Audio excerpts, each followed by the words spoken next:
अशा असंख्य विषय आहेत. पण देवेंद्र फडणवीस टप्प्याटप्प्यानं गेम करतील, टप्प्याटप्प्यात, आणि शेवटचा घाव ते मिंद्यांवरच घालतील याची मला पूर्ण खात्री आहे. नाही, कोकाटे ही हिट विकेट आहे. कोकाटे ही स्वतःच त्यांनी खड्ड्यात उडी मारलेली आहे.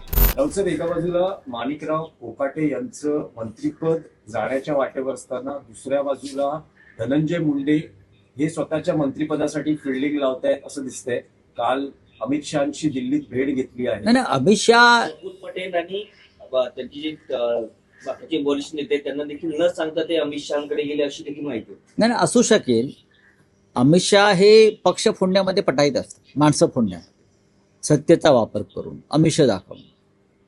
धनंजय मुंडे मंत्री होतील की नाही याच्याविषयी मी आता सांगू शकत नाही, पण मला असं वाटतं की त्यांना मंत्रिपदी परत स्थानापन्न करणं हे फडणवीसांना सोपं नाही. ज्या पद्धतीनं बीडमध्ये धनंजय देशमुख यांचा खून झाला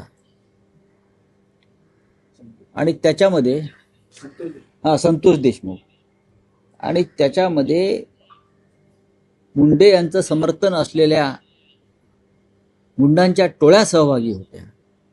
याच कारणासाठी त्यांना मंत्रिपदावरून जावं लागलं ना. मग ते कारण संपलं का? अजूनही वाल्मिक कराड जेलमध्ये आहे, अजूनही खटला संपलेला नाही. अशा वेळेला ज्यांच्यावरती गंभीर स्वरूपाचे आरोप आणि गुन्हे होते अशांना परत मंत्रिमंडळात घेण्याचं पाप फडणवीस करतील असं मला वाटत नाही. 2 मंत्री फडणवीस मंत्रिमंडळातले भ्रष्टाचार आणि गुंडागर्दी या आरोपावरून जात आहेत किंवा गेले. हा या सरकारला लागलेला काळीमा आहे. 2 मंत्री गेले एकाच गटाचे. खरं म्हणजे शिंदे गटाचे असे असंख्य मंत्री आहेत, त्यांना तात्काळ बरखास्त केलं पाहिजे. पैशाच्या बॅगा दाखवतायत, पैसे मोजताना दिसत आहेत, असं असंख्य विषय आहेत. पण देवेंद्र फडणवीस टप्प्याटप्प्यानं गेम करतील, टप्प्याटप्प्यात, आणि शेवटचा घाव ते मिंद्यांवरच घालतील याची मला पूर्ण खात्री आहे. धनंजय मुंडे नंतर आता माणिकराव कोकाटे. नाही, कोकाटे ही हिट विकेट आहे. कोकाटे ही स्वतःच त्यांनी खड्ड्यात उडी मारलेली आहे.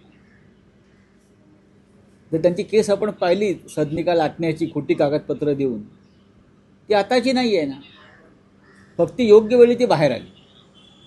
ते कसं फडणवीसांमध्ये नक्कीच आहे. नाही, पण राऊत साहेब, अगदी शेवटच्या क्षणापर्यंत कोकाटेंना वाचवण्याचा सरकारचा प्रयत्न अजूनही सुरू आहे. पण तो का असावा असं तुमचं मत आहे? अजूनही सुरू आहे.